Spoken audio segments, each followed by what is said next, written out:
Hey everyone, welcome back to the Go Camper podcast. I am your co-host Lisa McDermott, and today we are diving into a topic that so many RVers start to think about this time of year, if not sooner, and that is heading south for the winter. Whether you're dreaming about sunshine or you're tired of shoveling snow, or you're just curious about what it's like to settle somewhere for maybe a month or an entire season, we're talking about long-term and seasonal RV stays. And we're going to be joined by our friends at Sun Outdoors, who have lots of properties all across the country and a lot of insider knowledge on what makes seasonal camping so special. This isn't about promoting one brand, it's about helping you understand what to look for, what to expect, and how to make the most of a long term stay wherever you choose to go. So grab a cup of something warm, settle in, and let's talk all things snowbird lifestyle and seasonal RV living.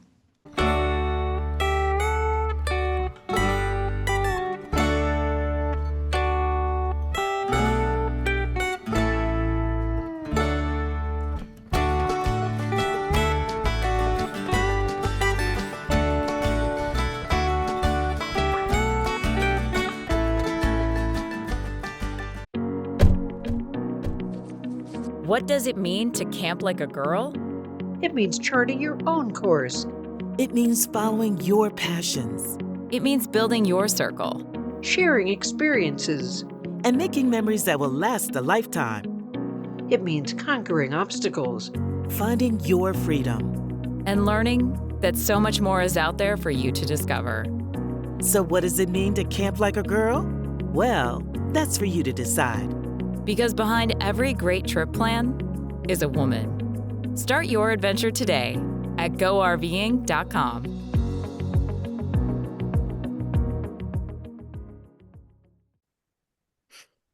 Hey everyone, welcome back to the Girl Camper podcast. I am so excited today to have on our show Heather Taylor and Rebecca Durham. They are the regional vice presidents for Sun Outdoors in the Florida area, and they are experts on seasonal camping. And that is what we're going to talk about today is why seasonal camping, what are some tips to know about it?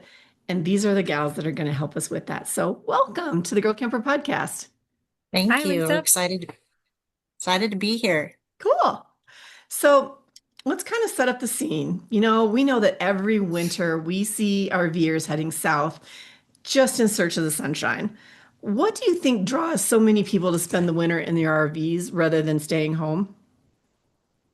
Sure. So transient stays, the short-term, long-term stays that we see in Florida are so convenient because you can really stay any way that you want. They're living the dream in Florida, right? The cost is already going to be a lot more affordable than bouncing between hotels, booking flights every few weeks. They can settle in or they can move around as much as they want.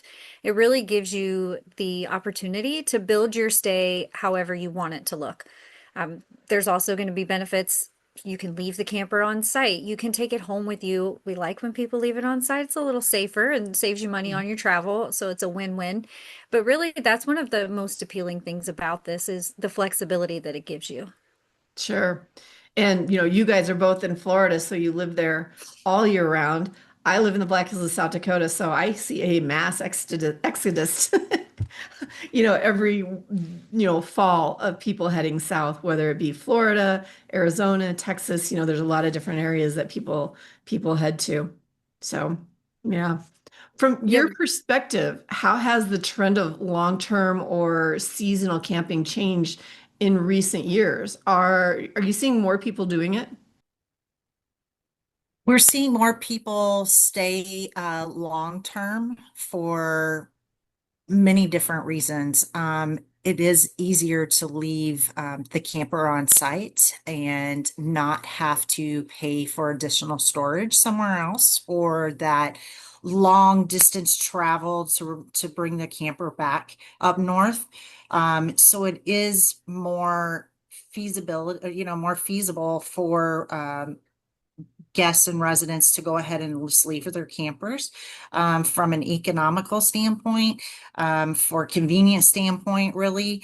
Um, Trying to stay short term, you have that hustle bustle of the packing and the repacking and loading back up and unloading and resetting your RV and leveling and it's those reasons why we're seeing a lot more people stay and just leave their RVs here and then just travel back home. So I think a lot of people too think that, the snowbirds, seasonal campers, are generally retired. Is that still holding pretty true, or are you seeing younger people and families doing it more and more?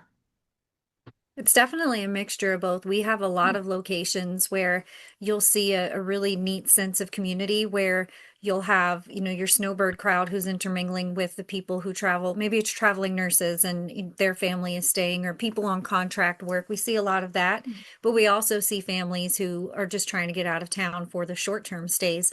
So it's really one of the greatest parts about them is the community that you get. Everyone wants to be here right now because of the weather, while everybody's shoveling snow. They're kind of walking around the resorts in flip-flops down here. But the community really is what helps drive that and lets it turn into something that's a lot bigger than just a snowbird, population at a resort. You see so many different people, meet so many different variations of travelers on those stays, and it's really one of the big reasons a lot of our guests and residents say they like to stay at our communities. Hmm.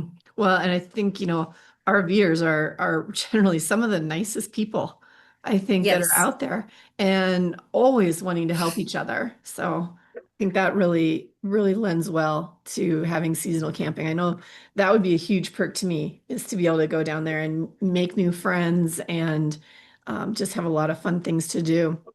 Mm. It, it's like an extended family. It's, coffee circles, potlucks.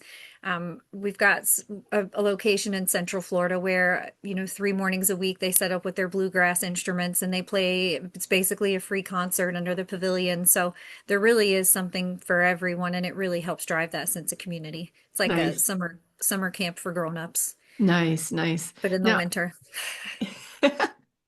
is there a huge cost savings to people now to book seasonal sites? I would say that if they check the Sun Outdoors website, they may be able to find promotional deals that we run. We also honor our military. We pride ourselves in giving military discounts. It's definitely something that you could check our website per location and see what kind of local, seasonal, and long-term deals that the community or resort may be offering. But I assume that it's way cheaper to book like a 3 month stay than it would be an individual 90-day stay. Does that make sense? So we have of course longer you stay, the more discount can be Hmm. applied to that. So absolutely there is definitely savings there for longer stays. Um, our weekly prices, of course, differ at every resort. During our peak season stays, the longer you take advantage of that stay, the greater the discount. Gotcha. Is there is there an advantage to booking earlier in the year? You know, like if they know they want to go to Texas for the season for December through March. Should they be doing that like in June versus waiting till November? I would So say a what general we go ahead. Sorry. I would say a general rule of thumb would be yes, if you're wanting to stay for a longer term, the biggest thing is going to be the availability. The Mm, closer you wait until that peak season, especially in Florida, there's really not a lot of site availability. And the further in advance you book, it's just like a hotel. You're going to get the better rate the further out you book. So I would say both from the availability standpoint and the cost savings. And then you also have the opportunity to look into maybe it can be a 6 and 6 or a 7 and 5 where someone stays, 6 months out of the year and that's your site. There's also options like that that are in turn, like Heather said, it's even more affordable if you're committing on an annual basis. oh, gotcha. Okay. So when it comes to choosing the right spot, what should campers look for when they're looking for a seasonal site? beyond just the location and the price? I think I think people prefer to look at what's in the local area, whether that's in a quiet nature setting. They're looking for activity field resorts, think about what amenities might fit their needs, whether that's Wi-Fi, laundry, storage, pet friendly. Do they offer fitness centers? To choose the right location might even be accessibility, whether it's close to a major highway or maybe they're wanting that nature feel and or looking for an event in the local area like a festival, those type of things. I think that's how you really choose the right location before arriving. That makes total sense. Total sense. Are there certain questions that you recommend that people ask before they commit to a long-term stay? I would think that that would be maybe more of a personal preference. Maybe your RV doesn't offer, certain comforts that the resort would offer. Maybe the restroom inside the RV may be smaller, where we offer beautiful comfort stations for, full showers and we offer other amenities than maybe the RV itself. I would think maybe that would be a personal preference that someone would be interested in. Rebecca, can you think of anything else? Yeah, sometimes we see, for example, our locations in Fort Myers, they always want to know how far are you from the beach? And Hmm. when we can say we're a mile from the beach, that's really appealing. They'll call our Central Florida locations in Zephyr Hills or Bushnell maybe, and the question is they don't want to be in a big city. They want something laid back, so they'll ask what the surrounding area is like. So that's something that's important. If you live in a really busy, bustling city now and you want to slow down, it's probably, a good idea to ask, what is the city like? What's the town like and what's nearby? We also see a lot more travelers where their RV is their only mode of transportation. So maybe they have a small class C. You Mhm. definitely want to ask if the community and the city is walkable. Is there a Walmart right across the street? Some of our locations have that, where others you might be looking at a few miles if you're trying to go somewhere. It's really nice when you're at a community where you can commute wherever you need to go by golf cart. So we get that question a lot too, where people want to know what's the like Heather said, the accessibility, specifically with golf carts and how walkable the area is. That's a good point. I hadn't really thought about that. I suppose you could bring that into bike paths too. Are there bike paths Definitely. that can get you to Walmart and those type of places? Sure. And I would think that probably people should maybe ask about cancellation policies. If they have to in their, they can end up coming or they have to end their stay partway through, what are the terms and conditions of that so that they're made aware of it. And then also are there any additional fees that may be there that is there maybe a better Wi-Fi package that they could pay more for. I'm thinking of like on cruise ships, where you get like, oh, you get the bottom of the barrel, for free. But if you want the really good Wi-Fi, you got to pay a little extra. Or I've heard of some RV resorts too that will charge additional for electric and things like that sometimes. Yeah, the utilities are important, like your water, sewer, and electric. Every resort's a little bit different. So understanding how that works, especially if it's a longer term stay, because there's even locations where your bill is directly with the power provider. So Oh, in this instance, maybe if a traveler is from Canada, you might have a challenge, opening a new account at the power company if that's how mm, the property processes the billing. So there are some nuances like that. Understanding how the utilities work is helpful. yeah. And laundry facility. Do you have a good laundry facility on site? Right. Sure. Yep. Sure. Or Or walkable. occupancy. How many occupants do you allow in an RV at a time? Oh, Occupancy is big too. yeah, yeah. And probably along the same lines is do you have an age restriction? We hear a lot of that, there's a lot of resorts that don't allow RVs that are over 10 years old or they need to be pre-approved. Hmm. And there's a reason for that. You may not want to be parked next to something. We have a 35-year-old really piece of crap camper that we use for storage. I wouldn't want to be parked next to that at one of your resorts for the season, you Yeah, know. the pet limit gets people to where it might be maybe you can only have two pets or there might be a size restriction. That's one of the nice things Mm. in recent years. The Sun Outdoors rules have really been standardized, so you know what you're going to get from one resort to the other for the most part. But there's definitely communities where there's other factors that come into play that you would want to be sure of. Yeah, and pet breeds.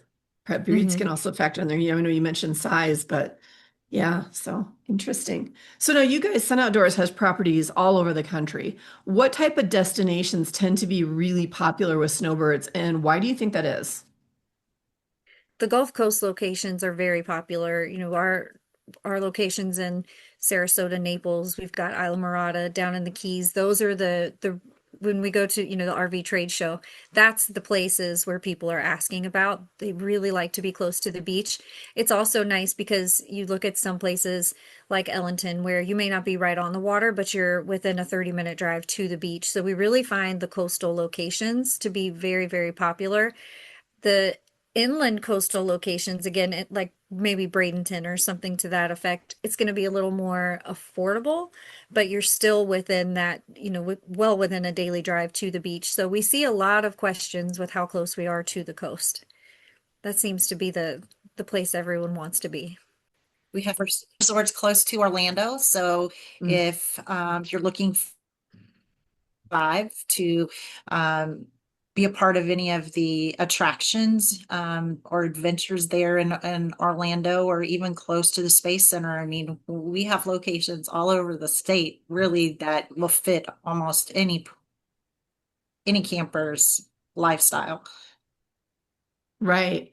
And I mean, we're talking a lot about Florida, but I mean, like I said, people for sunbirds, they or snowbirds, California, Texas, Arizona, probably like you said, the Gulf area. There's a lot of Gulf states down there that are quite popular.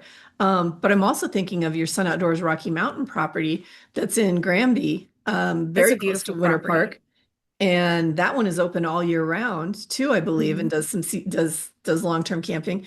So that's perfect for the ski bunnies that want to have a property and be able to go to Granby or Winter Park and jump off and go skiing, or are seasonal workers at either one of those. Hmm. Yeah, definitely. That Colorado location's beautiful.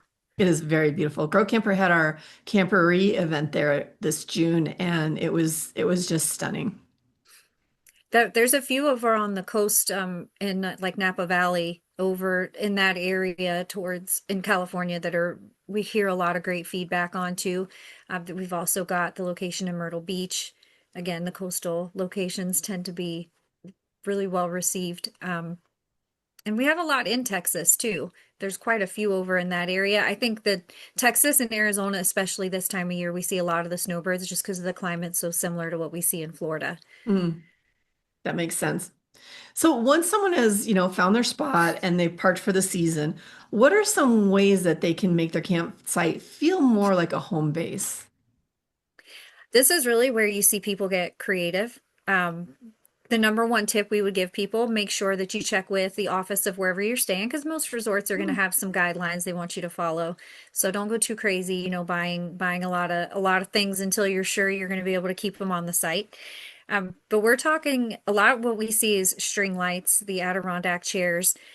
Some of our locations, you can get a site upgrade as well. So, for example, the location in Chiefland, you're going to get a pergola on a paver patio with the site. So you'll see people with string lights and outdoor furniture, little makeshift outdoor kitchen, grills, things like that. It's really what you see in Florida is bringing, to Heather's point earlier, there may not be a lot of room inside the RV sometimes. So creating that outdoor living space where you can really enjoy the outdoors is critical. Pavilions, awnings and planters, things like that. So we see a lot of that. It's just a matter of making sure that whatever you're putting out there, that you can put out there, because we'd hate for someone to put all that work in and then we come back and we say, hey, you can't have that. So Right. I that's a good imagine, tip. I imagine no permanent structures type thing. Typically, right. And there are some locations though that'll provide a shed. So you may have a Mm. shed on the site that you can use while you're there. That's usually only going to be if you're signing the long-term agreement for most resorts, but looking for options like that that maximize the storage outside without taking away from the appeal is key. So you might have a bench or a couch that opens up for storage, things like that, or what we see people put outside that really make it feel like home, but also serve a functional purpose. Oh, cool. Cool.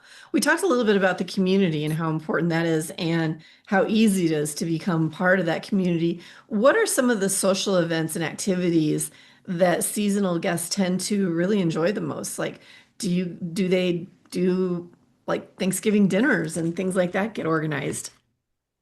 So I think you'll see it varies from resort, but I would say probably bingo is the number one. Everyone loves a good round of bingo. So Um, true. So yeah, I mean, between our Fourth of July events, we just held our veterans, honoring our veterans at our resorts over the last couple of days, and really our Christmas parties, New Year's dances. We have live bands, indoors and outdoors. I mean, every resort hosts different activities and events that really cater to our residents. We usually do a open season party when once all the snowbirds arrive, and we host a large event that may include, live music, food, drink. Like I said, every resort hosts something different. Pool parties are big, with the resorts. Um, you'll really get that sense of community feel with bake sales and yard sales and, the fun things that the residents put together as well. It really is, there's a lot to do at these resorts, a lot of community and time to bond and make friends. So yeah, I've seen like a lot of pictures and videos on the golf cart parades that people do during the year that are so much fun when they decorate their golf carts to match whatever holiday or event might be going on, and that is so fun to see. Yeah, we even have a property that does a blind golf cart race every year where the driver is blindfolded and the passenger navigates them through a little obstacle course. So even if you're not wanting to participate, there's always things that you can watch and see that are a lot of fun. Oh my God, that would be fun. I've not heard of something like that before. Yeah, craft shows. I was going to bring that up. We've done senior prom where everyone dresses up for senior prom and comes and gets a ticket and is invited to the prom. We do shoot the duck races in the pool. Just some super fun events that we've gone through. Craft shows, big craft shows, where quilting is,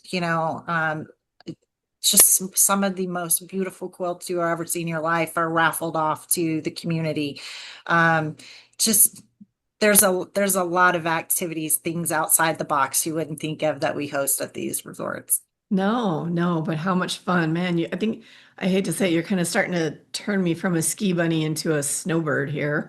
The snow. Well, you've also got, when you look at the activities, most of our locations, you're also going to have an opportunity to give back. Since we try to be really big on, be community ambassadors, and there's so many opportunities our residents have to join in with that, to give back to the community. So when we say community, a lot of times it's bigger than just within the resorts, fences on the outside. It goes into the community on the outside where we're giving to schools, and maybe it's taken snacks up to the local fire department, things of that nature. So there's so many different ways to get involved and do something, whether you want to watch, you want to join in and be the golf cart driver or give back to the community. There's just something for everybody, really is. How fun. So, from your experience, though, what are some of the common mistakes that you see first-time seasonal campers make, and how could they avoid them? One of the big mistakes I think that we see is not planning for the contingencies that come with owning an RV. So when you're coming to the area, making sure you know who are you going to call if there's a problem. it's Murphy's Law, right? If something can Mm. go wrong, it will. So making sure that you know who you're going to call if there's a problem. I've even heard people go as far as to saying they map their route out and they know when I get to Georgia, if I have a flat, this is who I'm going to call. When I get to Florida, if I have a flat, this is who I'm going to call. So planning for those things can save a lot of hassle because when it's especially, it's in the summer, it's 100 degrees in Florida. If your AC goes out on your camper, you're going to want to know who to call in a hurry. So making those arrangements ahead of time can be really helpful. Yeah, makes sense because I think I've always advocated if you're a camper, you need to be someone who goes with the flow because something always happens, Right. you know, and you'll just be a more enjoyable camper if you can go with the flow. Definitely. You probably also, if your RV runs off of propane, you're going to want to make sure that the location you're staying out either facilitates the fills Ah, or that you know where you can go to get the fills. Some locations will have propane filling on site or a property nearby might, but knowing where you're going to go for that, and we've talked about the laundry, but the same thing with all those, where are you going to go for those daily things? that's a great Having point. that And I listed suppose, out. along that line, are there mobile RV techs in the area that can come by or mobile RV washing, that wash the Mhm. RVs off and stuff? Because I think that's probably a little more important down in the Florida area than, in some of the other areas that don't have the salt Right. from the sea. Well, and making sure if you do hire somebody, they're licensed and insured, and it's someone who's not just, Mm, working on things on the side. You want to make sure that an RV is an investment, so you want to make sure you protect it by finding someone who's really able to work on those things in a safe way. yeah, good point. If someone is thinking about trying seasonal for the first time, what's the best way for them to kind of dip their toes into it without committing to a full winter, do you think? I would find a resort local to their area and practice. Hmm. Practice makes perfect. I agree with that. Like knowing how to set the RV up because that seems to be such a big part of the challenge. If you're not sure how to work the equipment when you get there, you're kind of starting off on the wrong foot. So I definitely agree with that. And then maybe branching out slowly, asking where do I want to stay? And now you stay a week or so at this location on the Hmm. beach. And then, because that's the biggest part of it is knowing where you want to stay. And I would also look at what are your abilities with driving an RV? Let's be real. Are you comfortable backing in a 45-foot fifth wheel or do you need a pull through sight? Sometimes those things are going to control where you stay and how comfortable you are where you're at. So knowing what your not necessarily limits, but what your needs are, making sure that you find a site that's going to meet those expectations is important. Now, do you guys also have like on-site cabins that people could, we would call them cabins, but maybe you down in the resorts call them something else, but on-site cabins that someone could rent for a week or two to kind of test out seasonal camping in the winter months that way, or especially kind of to get familiar with an area? So several of our resorts offer vacation rentals. Some of them are 1 and 2 bedroom, fully furnished, full size appliance, front porch, gorgeous units that has everything you need. Just bring your clothes. At several of our resorts, we have what they call vacation rentals. You can book those right on our website. Okay. And I imagine those are kind of pretty common in a lot of the snowbird favorite resorts. Absolutely. There's nothing easier than just packing the pet, packing the husband and rolling down with your clothes and you're ready to go camping. You're right there in a beautiful resort, ready to spend the day. Perfect, perfect. Are you seeing any new trends in the way that people are using their RVs, seasonally? Like remote work or multi-month road trips or even split seasons between the north and south, where they'll have a seasonal site, yeah, somewhere in the winter. Well, we'll say Granby, Colorado, and then in the summer going to Arizona. We do see more of people purchasing because, we do sell park model homes, manufactured homes at some locations. There's really been an uptick in people who travel in RVs, finding that they really love these places and they want a permanent location there. So we've seen that's really been one of the big trends is a shift from They bring the RV down, try out a few different resorts, maybe 2 to 3 years, fresh into retirement until they find where they really want to settle down. And then they purchase something that's a little more long term. So Hmm. that's been something that's really picked up. A lot of people will purchase those and then, they can sublet those out in the summer months when they're not there. So it's really kind of shifted towards a two residence location. You still have a lot of the RVers, especially to your point, the seasonal work. We see a lot of contract work. Florida's a growing state, so there's always some kind of project going on in the area. So we do see a lot of short of a, let's say, mid-range stays from that perspective. Hmm. But really, a lot of people who get to a location and they just love it so much, they say, "Yep, this is home number two," and they're buying that vacation home that they're going to travel down to. Now you're talking the homes, the vacation rental homes are, I've seen the areas too where they're actually able to buy their RV site too. Exactly like that. Yeah, the vacation rental homes are typically the same homes that would be available. Sometimes there can be a little bit of larger home, but it's exactly what you're saying. So they might Mhm. go to a site and the site matters. Maybe it's backed up to a lake or there's just a beautiful oak tree on it and they say, I want this site, but I want something permanent. They might order a home to put it on the site. It really can be customized. The stay can be customized to match whatever their needs are. Usually it's because they need a bigger closet or more storage for things and the home just allows for that. But I know my closet would not fit in an RV, so it would need more space. Oh, but are they able? I mean, I guess I am seeing that though, where they can buy the sites and they can just put their RV there if they There want, are or they some want home stuff. locations, yeah, the Sun doesn't have any locations with deeded sites, but there are some properties where you can purchase a deeded site. Okay, And then that's your RV site, you own the land. So yeah, instead of a leased land, you would own the land. cool, cool. So, last question. What's your favorite part about seeing guests come back year after year? We become part of their family during snowbird season. So we're super excited to see them come back and listen about their travels or follow up about how their Mm. family is, or they're asking us how our family is, or did your daughter graduate yet? I haven't seen her, I mean, this really is like it's a family feel, and you become part of these guests and residents' lives. Managing a community, you're not only there as the manager, but you are also there as their friend, their you're participating in the same activities they're participating in. You Mm. really get that whole feeling of sense of community and family. That's really Yeah, I nice. agree. I've lived in one of our communities myself with my kids for a couple of years, and it really is. You wake up to they've got Easter baskets on the porch. They really do.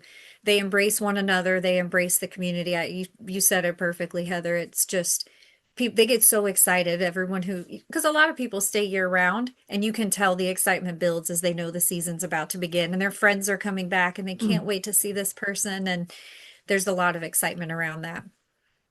That is So I agree. fun. And I get that. My aunt and uncle lived year round at a property down in Sun City.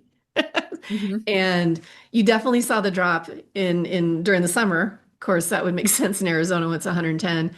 But they did get so excited in the fall when the people would start to come back and they'd get to see their friends. And I absolutely fell in love with that type of community and hope to, yeah, get a more permanent site there somewhere that fits my lifestyle someday. Because I the community is what just draws me in. So We hear that from residents a lot too, that, they say they love the community, they love the amenities, the community is just, it's icing on the cake. It matters a lot. So it's important to everybody. that's cool. Gals, thank you so much for coming on today. I think we got some really good advice for people who are thinking about dipping their toe into seasonal camping. Yeah. Thank you for Fantastic. having us. Thank you. Thank you so much to our friends from Sun Outdoors for joining me today and sharing their knowledge about seasonal RV living. Whether you're planning to head south for a month or maybe an entire season and spending winter in your camper, I hope that today's episode helped you picture what that lifestyle can really look like. But before we wrap up, just a quick message for anyone storing their RV, even for a few weeks. If you've ever opened up your RV after a few months in storage and found shredded wires, chewed cushions, you know that mice mean business. They can destroy engine harnesses, ruin upholstery, and they can just make a mess in your camper. I unfortunately learned that the hard way once, and now I never store my RV without Fresh Cab. It's EarthKind's award-winning rodent repellent that uses natural oils and plant-based ingredients to keep mice out naturally. It smells kind of good. It's EPA registered, it's made in the USA, and trusted by RVers nationwide. Don't wait until it's too late. Pick up some Fresh Cab at earthkind.com or most major retailers like Ace Hardware, Menards, that type of place. Again, thanks for listening. And if you enjoyed this episode, be sure to subscribe, leave a review, share it with a friend who's dreaming about blue skies and warm weather this winter. Until next time, I'll see you around the campfire.